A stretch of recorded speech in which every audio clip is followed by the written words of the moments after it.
How's everybody doing? It's the infamous D's of Greasel, man. As always, I spend the majority of my time informing y'all. And since I had a big lunch, I decided to skip my lunch break and just do a little something more productive, man. Recently, man, it's been this Planned Parenthood video that's been floating around, which is awesome, man, because it's something that I talk about a lot, and right now it's a hot topic, so I definitely want to take advantage of the time and express some facts, man, and some of my personal views concerning Planned Parenthood, man. For those of you that don't know what Planned Parenthood is, I suggest you look it up. But essentially, it's an organization that focuses on promoting abortion for the most part. You know what I'm saying? I'm sure they do other things, but the most detrimental thing that they do is they encourage young women and predominantly young African-American women to abort children. You know what I'm saying? And so, it's a really, really big deal because these clinics are usually located in urban areas, man, where they're easily accessible, in areas that we don't even have jobs and stuff like that, man, but we have Planned Parenthood clinics, you know what I'm saying? So you may not be able to find a job, but you can definitely terminate a baby, and there's a lot of reasons to why organizations like this exist. But one of the things that I want to pinpoint is, as African Americans, man, we have a negative growth rate. And if you don't know what that means, essentially we have more children being, well, to put it in perspective, we have more people dying than we have people being born, which translates to a negative rate, you know what I'm saying? So with that being said, with numbers like that, we have to do everything we can to preserve our existence. And a lot of times I let y'all know that we are an endangered species, and the facts definitely support that, And so I just want to throw out a couple facts, man. Roughly, around 13 million African-American babies have been aborted since like 1980. And to put that in perspective, that's about a third of our population that doesn't exist. Right now, it's roughly about 37 million African Americans in America, and we have 13 million children that never were born, which would put our population at about 50 million, so it's a substantial amount of children not being born, predominantly in the African American community, and of course, the obvious reasons when you ask why are Planned Parenthood clinics and things like that targeting urban America, targeting young Black and Hispanic women, first thing that comes to your mind is population control, which there's a lot of truth to that, but more importantly, if you follow the money, organ harvesting is big money, you know what I'm saying? And if you know your research and you know science, then you also know that Black people have certain health advantages that are due to our DNA, primarily to the amount of melanin that we have in our systems that makes us physically superior in a lot of aspects. And so when you're in the business of trying to harvest an organ, or you're looking for an organ, you traditionally want an organ from an African American person or a person that has melanin, because their organs are superior as opposed to organs of other races of people. So a big part of the Planned Parenthood push is because they're harvesting these organs and they're selling them. It's big money. Make no mistake about it. Planned Parenthood is not there because they're concerned about that young woman who's pregnant and they want her to make a choice to make sure she doesn't live a life of poverty. It has very little to that. These aren't good Samaritans. These are people who are in the business of trafficking human body parts, human organs, primarily those that have melanin, and they make big money. And so there's been an expose exposing some of the conversations that take place when they're in the process of bartering and negotiating prices for organs and things of that nature. So these are very candid conversations that, thankfully, due to the secret shoppers, we're able to see for the first time and hear just how candid of a conversation these is. But it also sheds a lot of light onto the fact that These are for-profit organizations, and the reason they're doing it is because they want to profit off of our organs, man. So for every unborn child that they harvest, they're selling them for a dollar amount, which could vary. You know what I'm saying? Which, you know, if you believe the things they tell you about being pro-choice and stuff like that, they like to say things like, you know, it's not a human being, it's still a fetus and things like that, and they like to try to dehumanize the fetus, so you don't feel bad for taking this young, very young child's life, you know. And man, it's an ugly world, man, you know. But I want you guys to watch this following video, and you can see just how candid of a conversation, and it'll shed a little light onto the processes and what goes on behind the scenes. So the next time, as a young woman, you're hollering pro-choice, you know, I really want you to sit back and really think about what you're endorsing. You know what I'm saying? Everyone does what they have to do for whatever reasons. But the more information you have, the better off that you are. And I feel better if I inform you guys so you can make your own choices. But you guys go ahead and check out the video. Let me know what you think about it. Go ahead and leave me some feedback. Make sure you like, share, subscribe, all that good stuff. Follow me on Twitter at @DieselGriesel and also on Facebook, man. Thank y'all.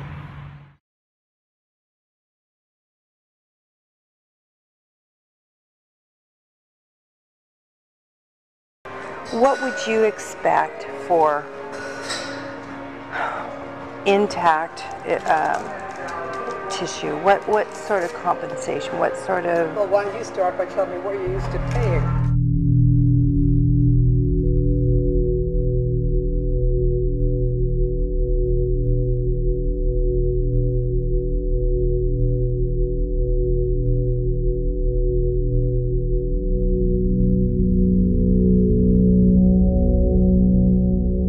We'll be exhibiting at the Medical Directors Council meeting in good.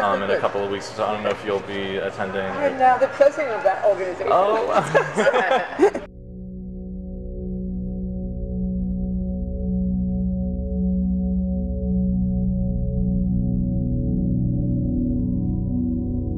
So we had just started the conversation, and Susan was explaining they're a startup, that they have been about a year in business. They're a for-profit company that's connecting researchers with people willing to donate tissue. Our volume, thank you for giving it to me, is 800 a year, with 60 in the second trimester, and we just started to talk about how the process worked with Novogenics down in Los Angeles when I was there. Okay. To back up a little bit, PPFA, our parent body, is on board with tissue donation, but we have to ask for a waiver to do it, and we have to lay out for them what our program's going to be like. And the mechanics of it was that Heather, a Novogenics person, would come to the site, and our staff would sign the patients up and get consent, and then Heather would look at the tissue and take what she required. So it was logistically very easy for us. We didn't have to do anything. So there was compensation for this. We didn't have to do anything. So there was compensation for this, and there was a discussion as I was leaving. They had been paying by the case, and there was some discussion about doing it in a different way, or I don't know what you're used to doing, how are you used to doing compensation. The patients don't get anything, of course. But. Okay, so I'd like, what would you expect for intact tissue? What sort of compensation? What sort of... Well, why don't you start by telling me what you're used to paying? Okay.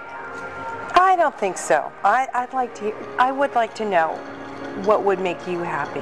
What would work for you? Well, you know, in negotiations, the person who throws out the figure first is at a loss, right? So.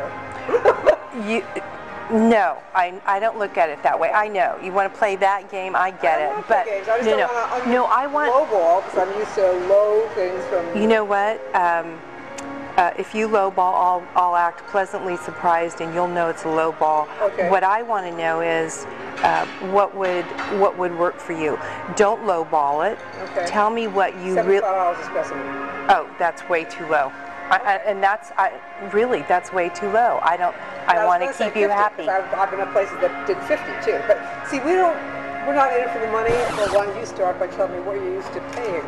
Oh, no, I want lowball $75 a specimen, and we don't want to be in the position of being accused of selling tissue and stuff like that. On the other hand, there are costs associated with the use of our space and all that kind of stuff. So what would you think about? Right. So way higher than that. So I'd like to start at around 100. Okay. Now this is for tissue that you actually take, not just the tissue that the person volunteered that you can't find anything. Right? Exactly. Now this is for tissue that you actually take, not just the tissue that the person volunteered that you can't find anything. Right? Exactly. Right. What we can use, what is intact. So that's why I'm saying no, don't lowball. I want you to be happy. Well, it's complicated by the fact that our volume is so low too. I mean, are you looking at 8 and 9 week specimens or only second trimester specimens? 10 to 12 week, end of the first trimester. If those are pretty intact specimens, then that's something we can work with. So that's an interesting concept. Let me explain to you a little bit of a problem, which may not be a big problem. If our usual technique is suction at 10 to 12 weeks, and we switch to using an iPass or something with less suction in order to increase the odds that will come out as an intact specimen, then we're kind of violating the protocol that says to the patient, we're not doing anything different in our care of you. And to me, that's a kind of a specious little argument, and I wouldn't object to asking Ian, who's our surgeon that does the cases, to use an iPass at that gestational age in order to increase the odds that he was going to get an intact specimen. But I do need to throw it out there as a concern, because the patient is signing something and we're signing something saying we're not changing anything in the way we're managing you just because we agreed to give tissue. I've heard of that before. Right. Yeah. No. It's definitely. It's touchy. Okay. How do you feel about that? Well, I think they're both totally appropriate techniques. There's no additional pain involved. I don't think the patients would care one iota. So I'm not making a fuss about that. Okay. Now you have my email address, right? Got your email, yeah. Write me a 3 to 4 paragraph proposal, which I will then take to Laurel and others in our organization to see if we want to pursue this. And then if we want to pursue this mutually, I'll mention this to Ian in terms of how he feels about using a less crunchy technique to get more whole specimens. And then if we agree to move forward, the next steps I need to apply to PPFA for a waiver to permit us to do this. We have to have a contract. Do you have a contract already? We have what we've used in the past is a materials transfer agreement. And that's obviously open to discussion. So that's a prototype. It needs to say exactly what your staff is going to do, exactly what your expectations are, exactly what the compensation is. And are we agreed that $100 would keep you happy? Well, let me agree to find out from other affiliates in California what they're getting. And if they're getting substantially more, then we can discuss it then. Yes. But the money is not the important thing. No, but it has to be big enough that it's but it is something to talk about. I mean, it's one of the first things that you brought up, right? So it has to be big enough that it's but it is something to talk about. I mean, it's one of the first things that you brought up, right? So now here's another thought: is we can talk about specimen as per specimen per case, or per procured tissue sample, which would be so that if we're able to get a liver thymus pair, maybe that is $75 per specimen, and so that's for for liver thymus pair, and that's $150, versus if we can get liver thymus, brain hemisphere, and all that, then and then so that protects us so that we're not paying for what we can't use. I think it also maybe illustrates things. It's been years since I talked about compensation, so let me just figure out what others are getting, and if this is in the ballpark, then that's fine. If it's still low, then we can talk about it. I want a Lamborghini. I said I want a Lamborghini. Don't we all, right? Yeah, exactly.